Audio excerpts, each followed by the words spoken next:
Boa noite, está no ar o seu Roda de Entrevista desta semana.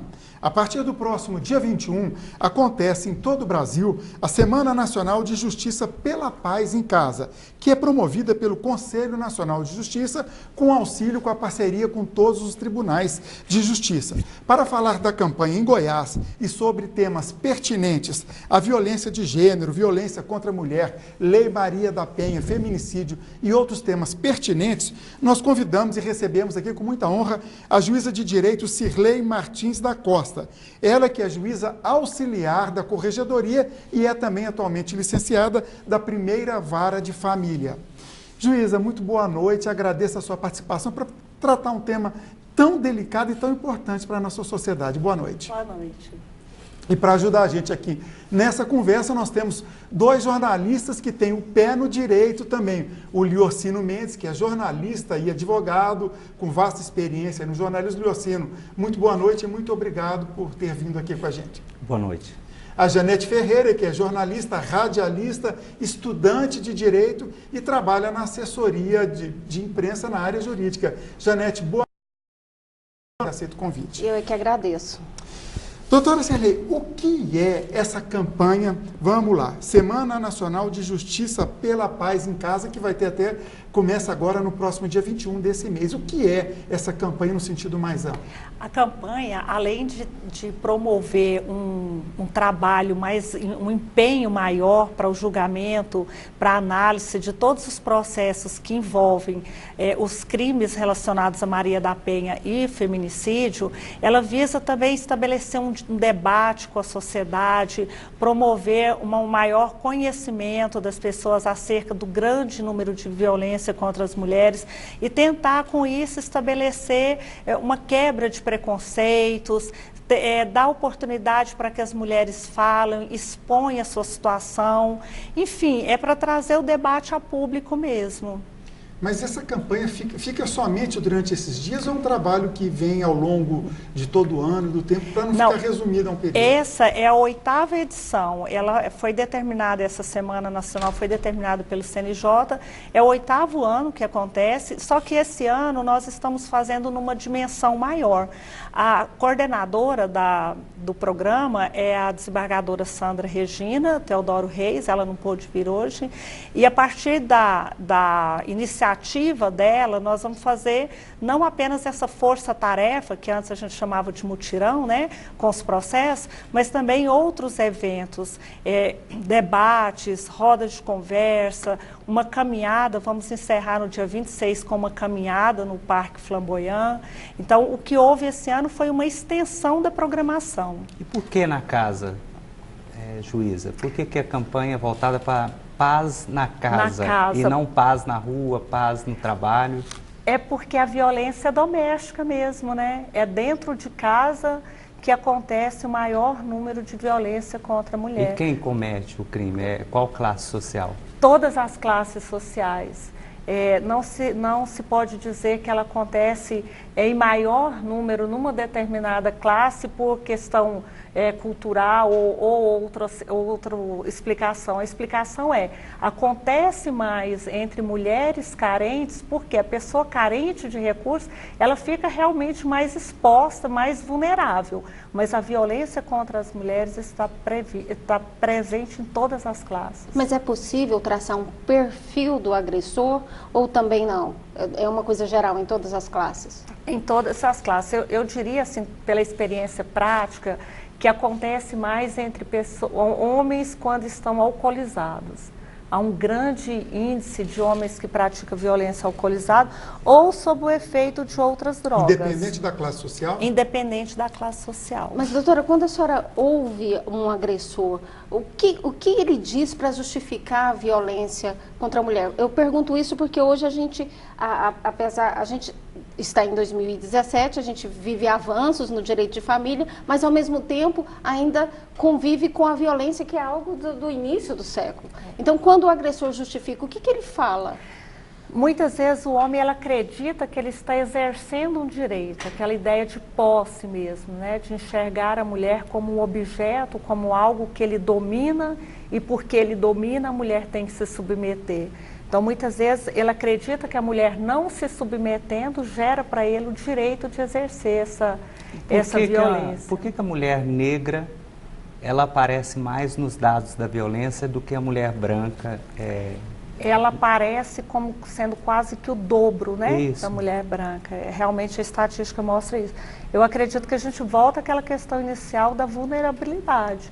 A mulher com menos acesso à escola, menos acesso a conhecimento, a condição de denúncia. Ela tem menos autonomia financeira também, menos grau de estudo, mais pobre. Exatamente. A explicação é essa. E a senhora tem alguns dados, alguns números relativos a Goiás que a gente poderia discutir? Eu sei que é muita coisa, muito número. Então, né? eu anotei aqui, pelo Sistema de Informação sobre Mortalidade do Ministério da Saúde, Goiás tem uma taxa de 8,4 homicídios contra mulheres num contingente de 100 mil pessoas, né? Enquanto que a taxa nacional é de 4,6. Nós podemos falar que Goiás é um estado machista ainda, que os homens daqui são mais violentos que os homens de outros estados? Eu não sei se é isso ou se é uma questão de estrutura mesmo, né? Quando a gente compara o número de delegacias, o número de juizados que estão preparados para trabalhar especificamente os crimes da Maria da Penha, a gente vê que Goiás ainda está bem atrás, né? Nós temos em Goiânia apenas 2 juizados da violência doméstica. No estado inteiro nós temos 4 juizados. Brasília, só Brasília são 19. Então nós precisamos ainda investir muito nisso, né? Brasília com 2 milhões e meio, 3 milhões de habitantes tem 19, em Goiás com quase 7 tem 4 apenas. 4.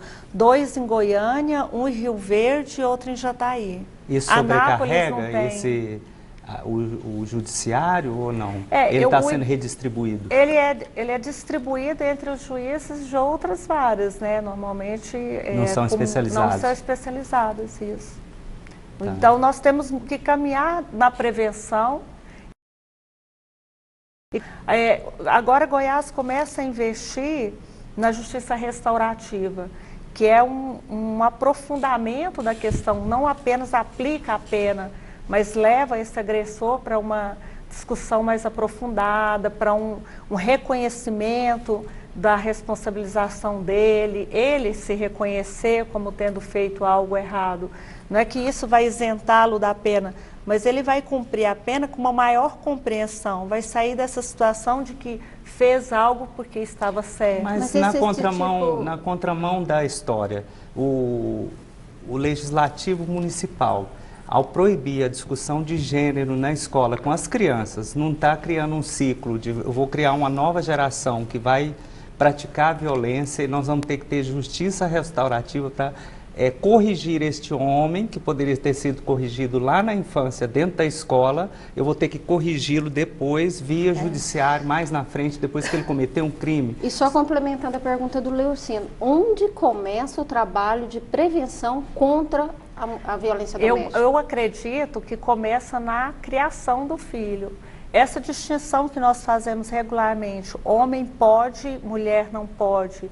Homem é forte, homem tem que brigar, mulher tem que ser frágil, delicada, né? A gente começa aí.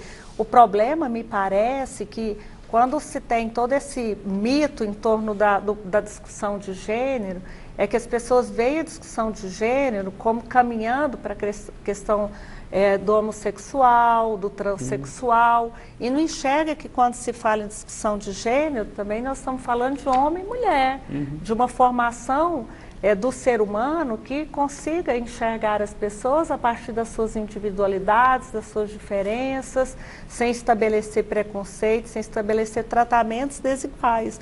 Nós não caminhamos para isso ainda. Né? Eu acredito, posso estar até errado, se tiver me corrija, mas eu acredito até que o Brasil tem uma rede de leis, vamos usar essa expressão, um conjunto de leis, melhor, dizendo que não é ruim nesse sentido. É verdade isso? A nossa legislação é boa? Então, a partir da Lei Maria da Penha, sim. Porque, 2006. 2006. Né? Porque até a Maria da Penha, ela veio assim como uma imposição internacional a partir do trabalho que a Maria da Penha fez mesmo, de mostrar, olha, O Brasil tem leis muito frágeis, né? Não permite uma condenação rigorosa.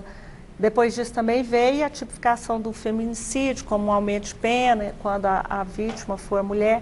Então nós caminhamos muito nesse sentido. Eu acredito que hoje nós não temos mais que nos preocupar com a legislação em si, nós temos que caminhar em duas frentes, uma preventiva, como vocês dois muito bem colocaram, que tem que voltar lá na educação da criança para a gente não criar aqui um futuro agressor, né? Uma criança que acredita que é diferente e melhor do que a mulher, pelo fato de ser homem. E também nós temos que trabalhar na estruturação desses juizados para bem praticar a Lei Maria da Penha. Mas como que um professor, uma professora vai fazer esse trabalho de educar se hoje tem pais que estão ameaçando, notificando professores, dizendo, olha, se você falar sobre essa questão de gênero com meu filho ou com a minha filha, eu vou te processar, eu vou atrás do Ministério Público, porque você está proibido de falar de gênero aqui na escola. A senhora acha que esse tipo de cultura, ela vai atrapalhar, ela vai aumentar mais o índice de violência, que a gente precisa, o legislativo municipal, estadual, ele precisa rever essa posição de impedir a discussão de gênero na escola? Eu sei que é uma resposta mais complexa, você precisa de até mais tempo para responder. Nós estamos indo para o nosso primeiro intervalo. Eu peço licença e a gente volta já com mais tempo para responder. Voltamos em instantes.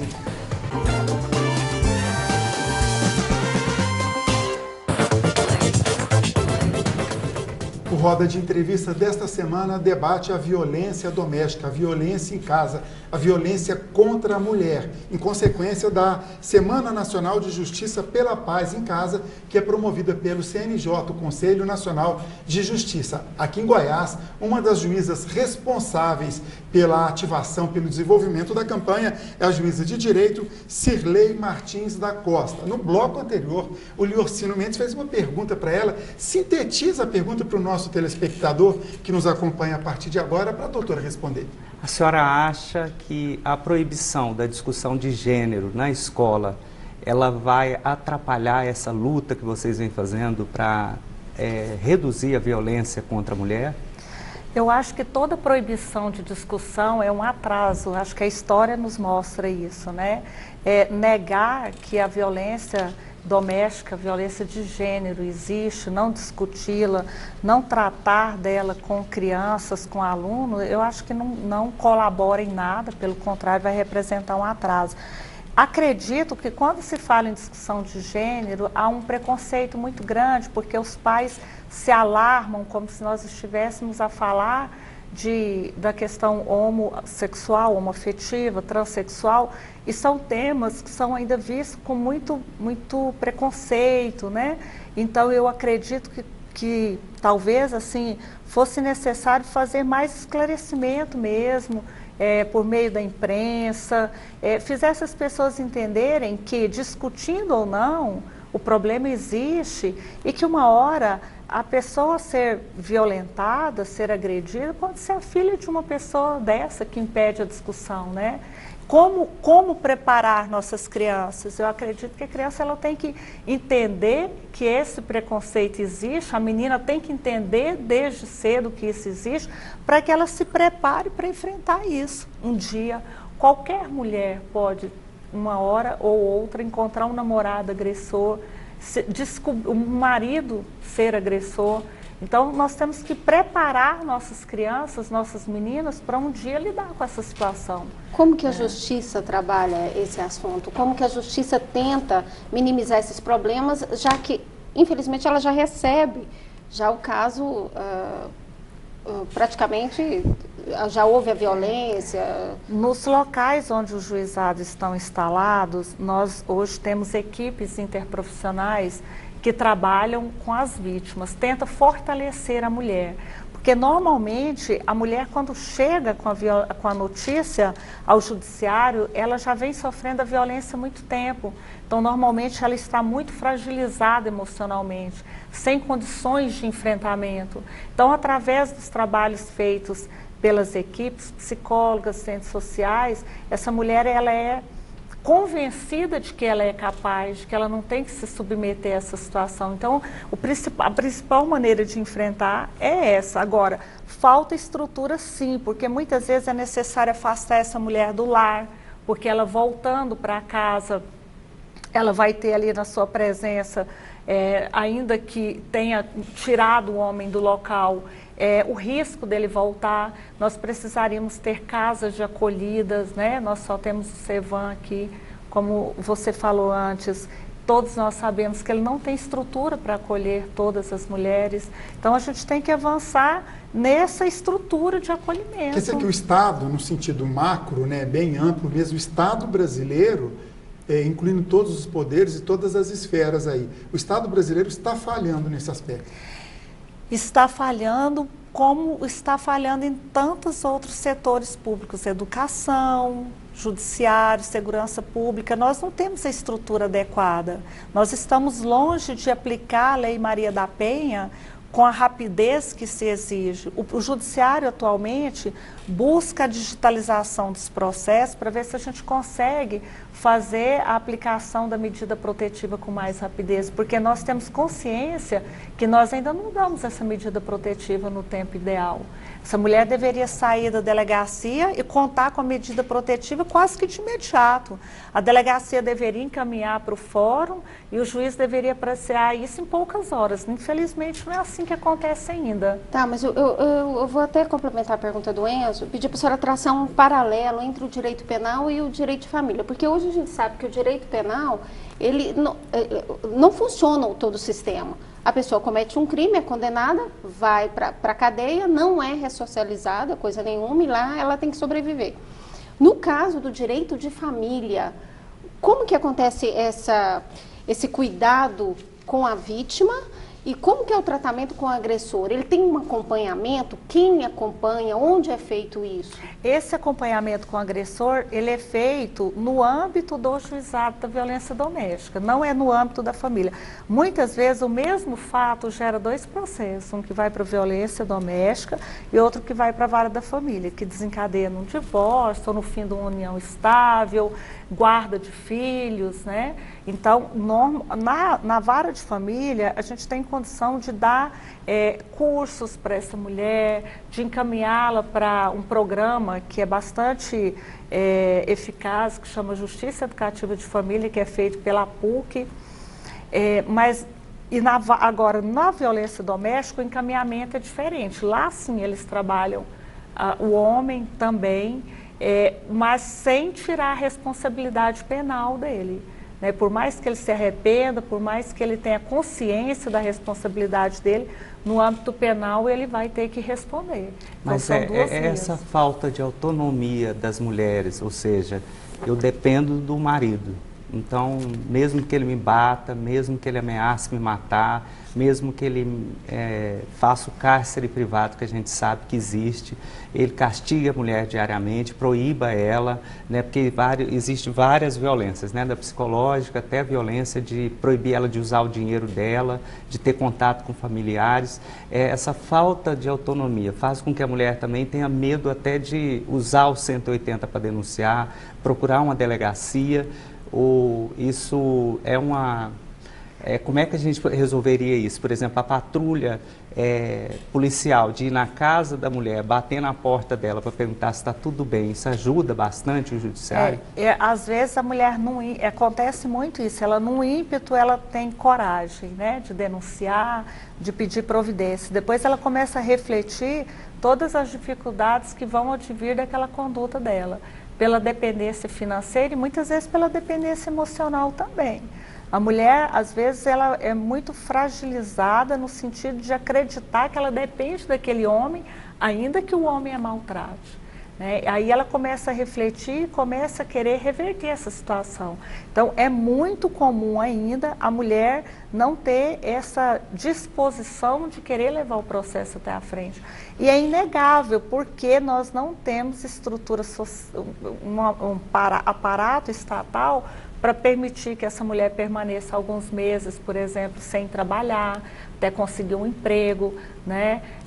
Ela dependia do homem, o homem é colocado para fora, né, de casa. como fazer. É normal que ela se sinta assim. Desamparada. Essa violência, ela vai desde aquela mulher que fica com medo de não ter comida para os filhos e chega até aquela que vai perder o status de ir para Miami, de desfilar e etc. Ou seja, atinge ricos, pobres e ricos. Então, como eu era sou titular de vara de família e atuava numa área que às vezes eu tinha mulheres com uma classe econômica muito elevada e que se submetiam a situação de humilhação mesmo, assim, de assédio moral, de ser extremamente diminuída no dia a dia, ofendida e permanecer às vezes até 20 anos naquela situação e não ter condições, não ter força para poder deixar. Muitas vezes eu acho que isso acontece em razão da demanda social. Ela acredita que ela tem uma responsabilidade social de manter aquele status, né, junto à família, junto a amigos, de continuar fazendo a viagem internacional. Então, assim, em todas as classes sociais existem mulheres que se submetem. Às vezes por necessidade do básico mesmo e às vezes por algo que ela poderia muito bem passar sem. Mas aí quem denuncia mais, então? É a mulher da classe baixa ou a menos abastada ou aquela mais abastada? Eu acho que a mulher da classe baixa, ela denuncia mais porque acontece o barraco, né? Às vezes o vizinho fica sabendo, às vezes tem aquela questão da violência mais grave mesmo. É isso que eu disse antes, é muito aquela violência do assédio moral, né, do aspecto de diminuir a pessoa. Eu tive um caso que a mulher falou para mim que ela aguentou 20 anos. E ela narrava situação de tamanha humilhação que, assim, do ponto de vista racional, você pensa como a pessoa se submete. Mas aí o que acontece normalmente é que chega um momento que a pessoa entende que caiu a gota d'água, né? Ela não basta. E aí é que a coisa vem à tona. Tá, agora mudando um pouco o mesmo foco, mas mudando um pouco o cursor. A senhora foi pioneira no estado do Goiás, como também no Brasil, dando autorização para a mudança de nome de mulheres transexuais e também contribuindo com essa discussão sobre o que é gênero no século XXI. Mas a lei do feminicídio impede que se agrave a pena do homicídio se cometido com essa mulher que a senhora, como juíza, transformou ela numa mulher de direito, ao dar a ela o direito de mudar os documentos, mas ela não consegue ainda se livrar, por exemplo, de um companheiro que é um homem e que mata ela pelo fato dela ser uma mulher. Só um parêntese, até porque muita gente faz confusão sobre o que é transexual, aí na resposta até já explica para o nosso telespectador. Então, o transexual é aquela pessoa que não se sente bem com o próprio corpo e que muitas vezes caminha para a cirurgia. Hoje há entendimento bastante tranquilo, no sentido que mesmo o transexual que não faz a cirurgia, quando ele tem essa demanda de alterar o nome e o gênero na certidão de nascimento, o judiciário acolhe. Quando eu deferi aqui em Goiás, sem a necessidade de cirurgia, foi a primeira, eu acho que fora do âmbito Rio, São Paulo. Uhum. Por que não pode o feminicídio contra? Porque na interpretação da lei penal tem que ser muito restrito, tem que ser como está escrito ali, por uma garantia. Eu não sou penalista, né? Vocês gostam mais de direito penal do que eu, mas é isso, tem que ser muito restrito ao tipo penal. E o tipo penal que está ali não abarca essa situação. Eu acredito que nós vamos caminhar aí muito para isso. Existe no STF uma ação que discute a possibilidade de deferir esses pedidos de alteração e aí ela vai ser julgado com efeito erga omnes, todos poderão julgar dessa maneira tranquilamente e eu acho que isso vai fortalecer muito esse direito. Então, a partir daí, talvez a gente tenha até uma alteração no nomezinho no Código Penal que possibilite também abarcar essas vítimas. Pois bem, vamos para mais um intervalo. Estamos entrevistando hoje a juíza de direito Cirlei Martins da Costa, falando sobre a Semana Nacional de Justiça pela Paz em Casa. Voltamos em instantes.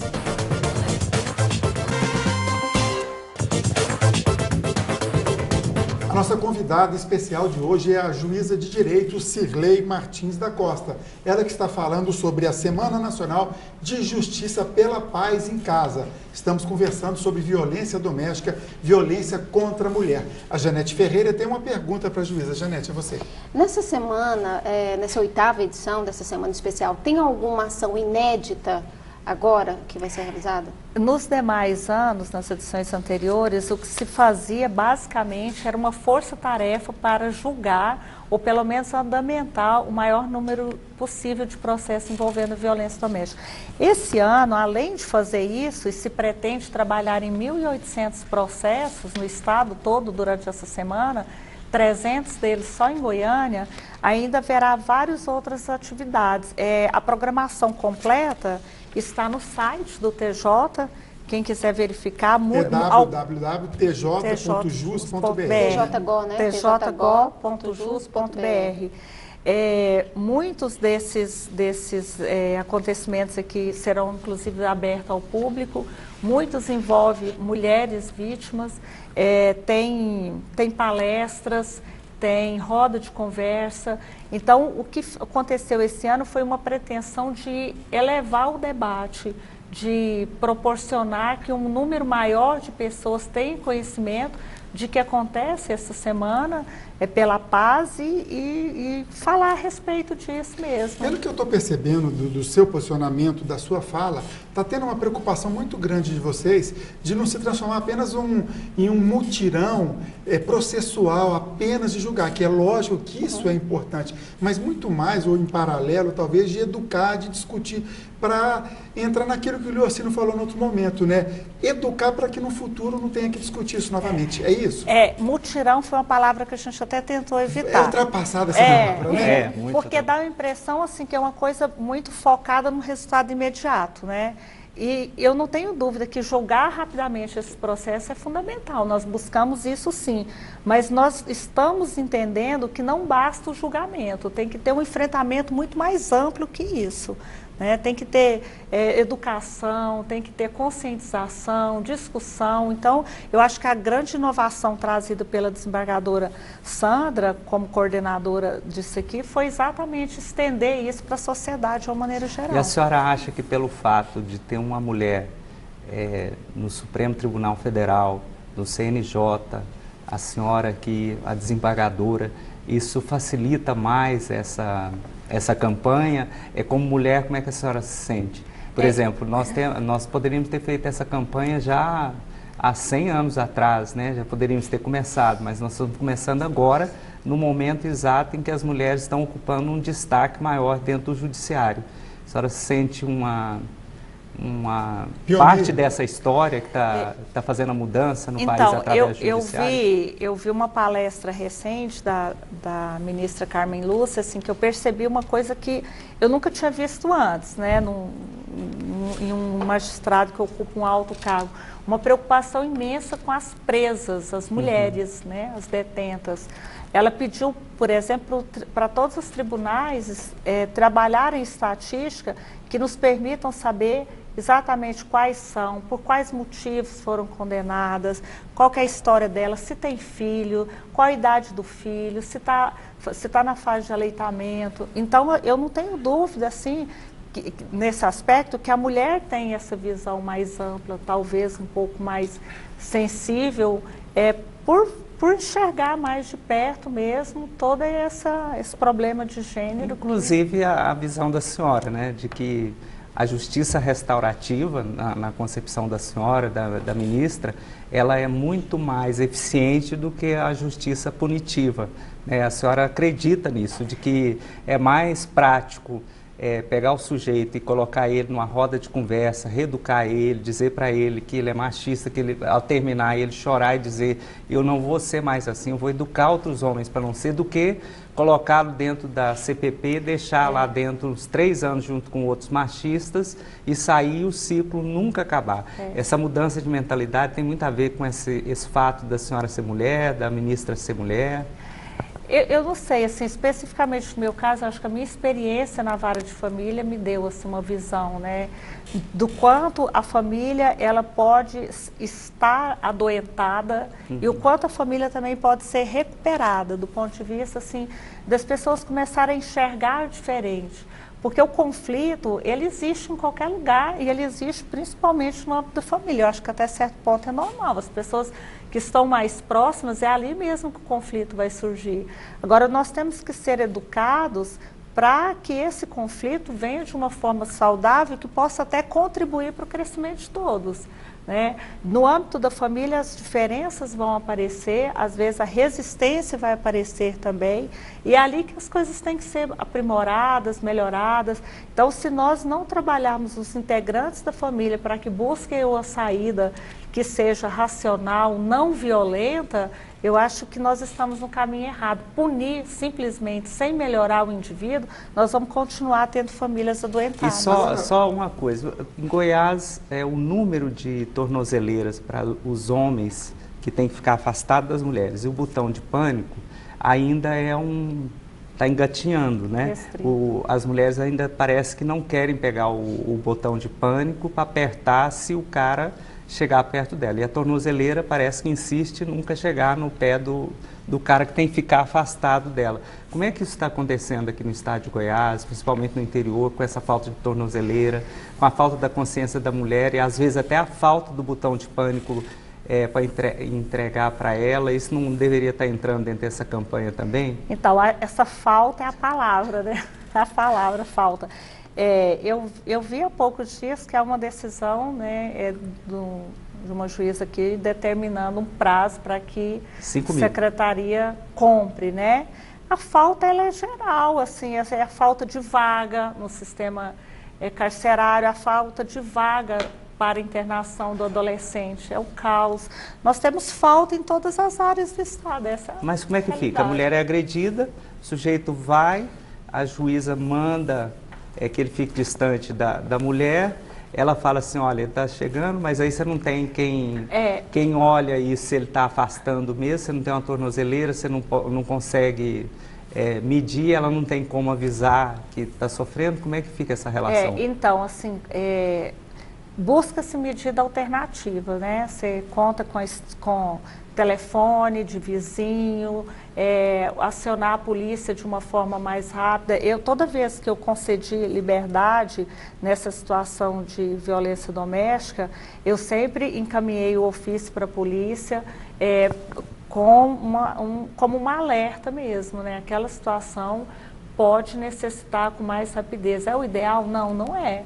Mas a gente busca essas alternativas, porque, por outro lado, a verdade é que não dá para deixar todo mundo preso porque não tem a tornozeleira, né? Agora, como é que fica a questão? Agora há pouco foi ressaltado, né, ressaltada a importância da ministra Carmen Lúcia, da desembargadora Teodoro, da sua atuação e de outras mulheres. Pois bem, mas como fica para vocês, mulheres, dentro do judiciário, trabalhar com esse tema, enfrentando o machismo da polícia, do Ministério Público e dentro do próprio judiciário? Existe em que grau e como vocês enfrentam isso? Eu acho que esse preconceito de gênero, ele existe em todos os lugares, ela é da nossa sociedade. Talvez ele exista em maior grau em uma determinada classe, numa determinada categoria, mas eu acho que nós temos que ir lidando com isso, né? Eu acho que quando as coisas extrapolam um limite de razoabilidade, é necessário denunciar e é necessário ir se impondo e demonstrando que as coisas não funcionam. Dentro do judiciário acontece isso também? Eu acredito que acontece em todos os lugares. Mas a senhora, como corregedora, se uma mulher chegar, ela pode... Como que ela pode chegar até a senhora e falar, olha, tem um juiz que não adianta, toda vez que vai julgar, ele é favorável ao cara que está cometendo um crime. Tem alguma coisa errada aí com a prática dele, um conluio, um machismo. A mulher evidencia aquilo, o advogado o advogado evidencia que aquele juiz não está aplicando as medidas necessárias para coibir a violência contra a mulher. Ela tem como chegar até a senhora? Claro, a denúncia contra juiz que pratica atos que não estão coerentes com o Código de Organização Judiciária, com a LOMAN, que é a Lei de Magistratura, ou com o Código de Ética dos Magistrados, eles são denunciados facilmente na corregedoria e é feita uma investigação, sim. Se isso for comprovado, com certeza vai caracterizar que esse juiz cometeu uma grave infração, porque o juiz ele tem o dever da imparcialidade. Ele não pode, ele tem que se ater ao fato e o que determina a norma, né? Se ele está agindo de acordo com uma convicção preconceituosa, pré-estabelecida por algum motivo, está errado, ele vai ser punido. O Luciano falou no início do bloco sobre a justiça restaurativa. Eu queria que a senhora explicasse para o nosso telespectador o que é essa justiça e como ela está funcionando hoje aqui em Goiás. Como ela é aplicada aqui em Goiás. A justiça restaurativa é uma das metas do CNJ para 2017 e ela é um conjunto de técnica, ela funciona como um círculo, você coloca as pessoas envolvidas naquele tema e há sempre um ou mais facilitador e o tema é trazido e as pessoas são convidadas a falar e através das técnicas próprias você faz com que a pessoa se enxergue naquela situação e se responsabilize pelo ato dela. Mas explicando melhor, quando e como acontece esse diálogo, esse debate? Para aplicar a justiça restaurativa, os envolvidos têm que querer, é o primeiro ponto. Então, as pessoas são convidadas no âmbito do processo da Maria da Penha. Aqui em Goiás está funcionando, tem outras comarcas também, Lusiânia, Jataí. Lusiânia, mesmo não tendo o juizado da violência doméstica, está funcionando a justiça restaurativa. Nesse momento, o tribunal também está buscando parceria com várias outras entidades para estender a justiça restaurativa para maior número de vítimas e de agressor.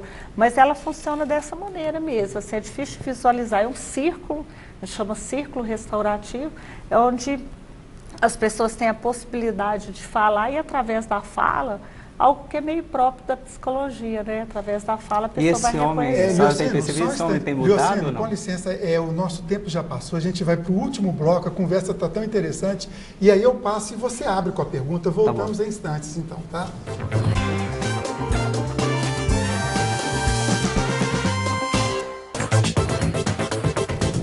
O Roda de Entrevista de hoje tem como convidada especial a juíza de direito Cirlei Martins da Costa. Ela que é uma das responsáveis aqui em Goiás pela campanha Semana Nacional de Justiça pela Paz em Casa. O Liorcino estava com uma pergunta no bloco anterior, mas como a gente tinha aqui para o intervalo, eu pedi para ele segurar a pergunta para agora. Liorcino, você. A senhora acha que é uma boa alternativa para o homem chegar e dizer assim, eu aceito ir para a justiça restaurativa, aceito participar desse processo de construção, de reconstrução da minha condição de homem, quer dizer, e depois a senhora viu um resultado, falou, esse sujeito entrou aqui dentro, é machista e no final ele saiu dali um sujeito que não vai voltar mais a cometer o mesmo crime? Eu acho que é difícil afirmar que ele não vai voltar a cometer o mesmo crime, mas assim, é possível ver que a pessoa tem uma tomada de consciência, que ela consegue se enxergar como responsável por um mal que acometeu uma ou mais pessoas, porque normalmente a violência ela comete aquela mulher, os filhos da mulher, a família de uma maneira geral, a comunidade, a pessoa toma consciência disso, isso fica claro.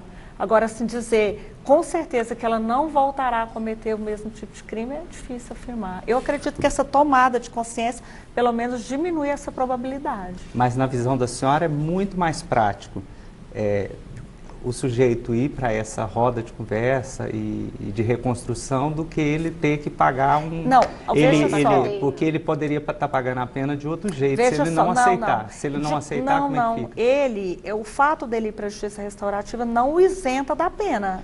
Mas não reduz. isenta. Reduz. Não reduz. Seria para reformar essa pessoa, tornar essa pessoa melhor. Exatamente, porque quando nós pensamos na pena, não faz isso. A pena ela deveria ser restaurativa do sujeito e punitiva. Na prática, ela só é punitiva. e ela ainda é fomentadora desse aspecto agressivo do homem, né? Por razão das condições que ele cumpre a pena. Então, o que se pretende com a justiça restaurativa é exatamente isso, dar uma tomada de consciência para que aquele sujeito se responsabilize, porque muitas vezes acontece dele se sentir vítima da pena. Olha só a mentalidade, eu estava no exercício do meu direito, porque ela não me obedeceu, eu fiz o que fiz e agora eu ainda vou para a cadeia. Então, o fato dele tomar consciência de que o que ele fez é errado, dele se sentir responsável por isso, dá uma outra conotação a essa pena que ele irá cumprir. Mas a juíza lá na frente, ou o juiz poderá rever a pena aplicada nele se perceber que ele é um sujeito que hoje está... É possível que não há necessidade mais de manter ele, por exemplo, privado de liberdade, ou com a tornozeleira, ou com algo que... No âmbito da execução penal, esse comportamento ele é avaliado. Mas nós não podemos dizer assim, nem fazemos o sujeito acreditar que porque ele vai para a justiça restaurativa, ele vai ser beneficiado. Ele não pode acreditar nisso, ele tem que entender a responsabilidade dele. Agora, uma coisa que eu estava pensando aqui desde o começo, a gente falando toda essa luta de vocês, especificamente no Poder Judiciário, vocês têm seus problemas, seus erros, etc, etc. Mas, indo um pouco no outro poder, no legislativo, que é a nossa cara, a cara da nossa sociedade. A gente pega um parlamento onde um deputado fala para uma deputada, eu não te estupro porque você não merece. Ou seja, são dois absurdos. Primeiro, estuprar. Segundo, você é feia, nem merece isso. Ou, durante uma votação, porque uma deputada é bonita, né, o outro fala no microfone, sua gostosa. Quer dizer, essas pessoas não jogam por terra, exagerando assim, esse trabalho que vocês e muitos outros parlamentares de bem também fazem? O que é triste de se dizer, mas nós temos que admitir, é que os parlamentares, eles integram a nossa sociedade, é a cara da nossa sociedade. Nós devemos ser assim. Não, né? Toda a sociedade, claro, porque eu não sou como esse parlamentar. Ele representa outra parcela da sociedade. Mas eles saíram desse âmbito. Sim. Tristemente, nós temos que reconhecer que nós temos um grande número de pessoas que pensam dessa maneira. Né? Então, assim, eu acredito que cada um de nós que não pensa dessa maneira tem uma responsabilidade maior ainda com a educação das nossas crianças, dos nossos jovens e reconhecermos que o nosso trabalho é árduo, porque se nós temos representantes lá que fazem isso, eles saíram dessa sociedade onde nós todos estamos. Mas, doutora, ao mesmo tempo que estamos todos aqui numa noite discutindo a violência da mulher, a senhora poderia pontuar quais os avanços positivos que o direito de família teve nos últimos anos? Quer dizer, houve fatos positivos. Hoje já se reconhece, por exemplo, a relação homoafetiva? Eu acho que no âmbito do direito de família nós tivemos muita coisa positiva. Nós tivemos assim, uma verdadeira mudança no olhar em relação ao pai. Passamos a acreditar no homem muito mais capaz do ponto de vista de ser um educador, tal qual a mulher. Acho que essa era uma grande distinção, né? A mulher é capaz de educar, o homem é só provedor. Nós superamos um pouco isso. O conceito das cavernas ainda, né? Então, que está muito conexo aí com a violência também, né? Eu acho que toda essa distinção assim, tão acirrada caminha para a violência. Então, eu acho que enquanto a gente caminha para a igualdade e para a aceitação das diferenças quando elas existem, eu acho que a gente avança num caminho contrário à violência, né? Aceitação, eu acho que esse é o ponto. Eu estou vendo aqui o material de divulgação de vocês, tem assuntos pertinentes ao próprio tema, por exemplo, aqui, debate sobre a violência contra a mulher nas relações familiares, lógico, conversando sobre histórias de homens, e tem outras coisas que, pelo menos para o leigo, a gente acharia, mas o que tem a ver? Por exemplo, tema automaquiagem, o que uma oficina como essa ajuda a diminuir a violência doméstica? Então, eu acho essa maquiagem, né, eu achei bem interessante porque é algo que está diretamente relacionado com a autoestima. Às vezes a pessoa se sentir bonita, se sentir bem, né? Muitas vezes a mulher, ela vai perdendo, ela é tão, aquilo que eu te falei antes, ela é tão humilhada na relação, é tão reforçado o fator negativo da aparência dela, que às vezes ela se enxerga diferente, ela fala, nossa, eu não sou assim, né? Eu me transformei, eu estou melhor, eu sou bonita. Então está diretamente relacionado com a autoestima. Eu achei que é algo interessante, sim. A questão de gênero também vai ser debatida no encontro, tão bem pontuado pelo Leurcino aqui no programa Esses hoje? temas das palestras, eles estão muito relacionados à questão de gênero mulher ou homem mesmo, assim, não tem uma palestra bem direcionada, mas é até uma boa sugestão para a edição do ano que vem, né? Acho que é bem interessante. Agora, vocês estão, o judiciário está na frente, inclusive, do movimento feminista, porque o que a gente tem observado é que apenas no mês da mulher é que há uma grande agitação da mulherada para falar sobre o tema da violência, cobrar mais responsabilização dos homens, mais políticas públicas para as mulheres, e vocês no judiciário resolveram criar um calendário 3 vezes no ano, vocês estão trazendo o tema à tona, né? Vocês vão trazer agora em agosto, novembro, vocês retornam de novo. Por que essas datas? Então, março é o Dia Internacional da Mulher, agora e depois novembro. Essa agora de março, de agosto, eu acho que foi por causa do mês da Maria da Penha, né? Da aprovação. A de novembro, eu não me lembro. A assim, eliminação de toda a violência contra a mulher. É isso, é mesmo. A eliminação é um dia específico, né? Mas é só um comentário sobre isso que você falou, assim, do judiciário estar na vanguarda. Eu acho que em termos assim de evolução da sociedade, o judiciário está muito realmente na vanguarda. E às vezes isso é dito como uma crítica, né? Eu acho que é algo extremamente positivo e eu tenho muito orgulho de dizer que graças ao judiciário a sociedade caminhou muito, né? Muito antes de vir a lei que trata da guarda compartilhada, nós já julgávamos a guarda compartilhada. Muito antes do reconhecimento da união estável até pelo Supremo, nós de primeiro grau já o fazíamos. Quanto tempo já foi reconhecido e ainda estamos tão longe disso acontecer a nível do Congresso, né? O casamento homoafetivo, tudo isso são conquistas no âmbito do judiciário. Se nós estivéssemos a esperar o legislativo, sabe-se lá que dia que isso ia acontecer. Eu, particularmente, vejo isso como algo muito positivo. Aí fazendo uma análise por outro aspecto, né? Sempre ressaltando esses pontos que o judiciário foi vanguarda. Mas vendo sobre outra perspectiva, isso não é ruim porque quem devia estar fazendo isso não está fazendo e vocês, havendo até uma distropia e um pouco de desvio do que vocês deveriam fazer porque outros deveriam fazer. Então, isso tudo que você falou é verdade. Porém, se nós formos analisar outros países onde todos esses temas chegaram a acontecer no legislativo, eles também aconteceram antes no judiciário. Então, muitas vezes isso é colocado como sendo uma anomalia, coisa do judiciário brasileiro. Não é assim. Na maioria dos estados americanos que se aceita o casamento homoafetivo, ele começou no judiciário. Depois é que veio a lei estadual que regulamentou, né? Então, eu acho que é um caminho natural. Nós, do judiciário, não temos essa preocupação com a opinião pública, né? Vamos ser sinceros que o Congresso não enfrenta esses temas por um motivo muito óbvio, medo das urnas, medo de desagradar uma opinião ou outra, né?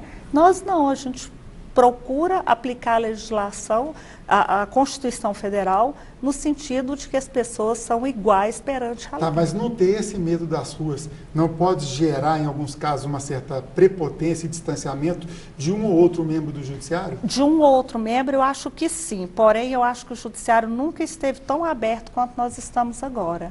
Na opinião pública também, quando você pergunta para a população se ela confia nos políticos, no Congresso Nacional ou na Justiça, ela vai falar, não, a Justiça, pelo amor de Deus, esse Congresso nós temos aí. Agora, a senhora falou uma questão que, assim, pelo fato do número de mulheres ter avançado bastante dentro do judiciário brasileiro, isso também demonstra uma certa vanguarda, porque se a gente olhar para o legislativo, o número de mulheres ainda é muito pequeno e aí isso reflete, inclusive, no conservadorismo desse espaço toda vez que a pauta da mulher está presente dentro do legislativo. Por exemplo, o divórcio.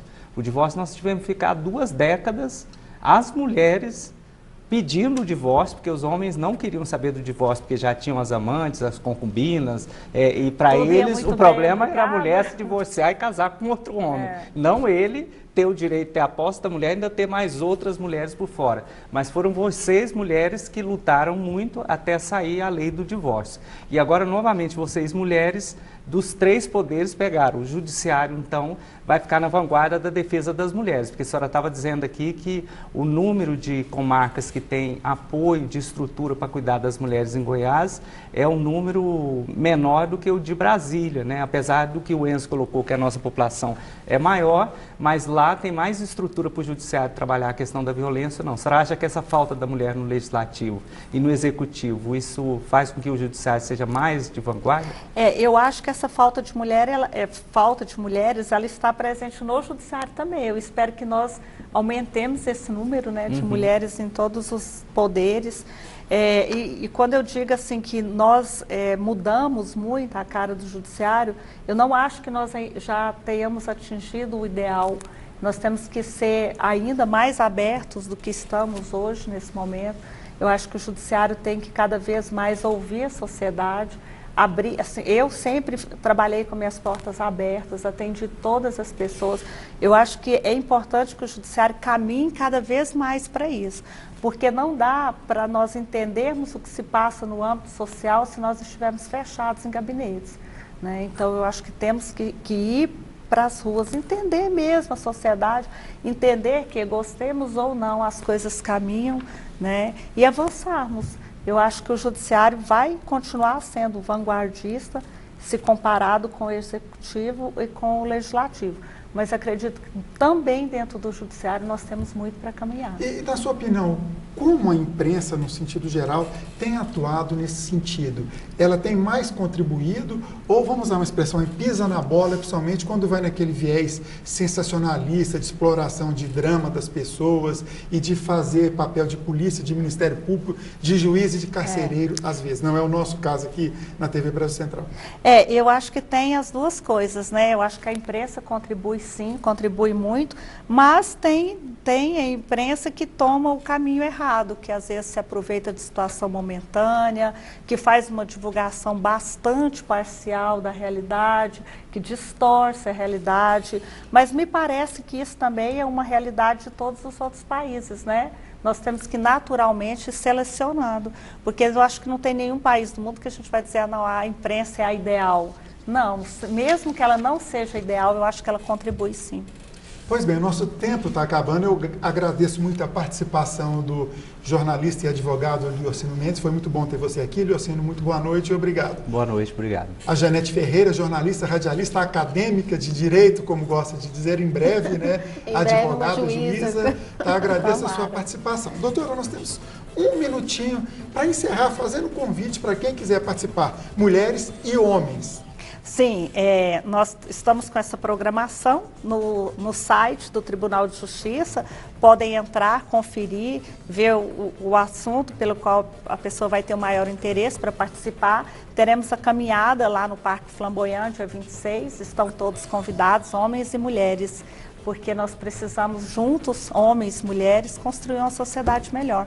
Muito obrigada pela oportunidade de divulgar o programa e no ano que vem faremos ainda melhor. E vou adotar a sua sugestão. Obrigada. Eu que agradeço a oportunidade de levar à sociedade. Esse é um papel nosso aqui da TV Brasil Central, né, de trabalhar nesse rumo, de discutir, de trazer assuntos que estão na sociedade. E conte sempre com a gente. Boa sorte nessa luta de vocês. Voltamos na semana que vem. Uma boa noite e até lá.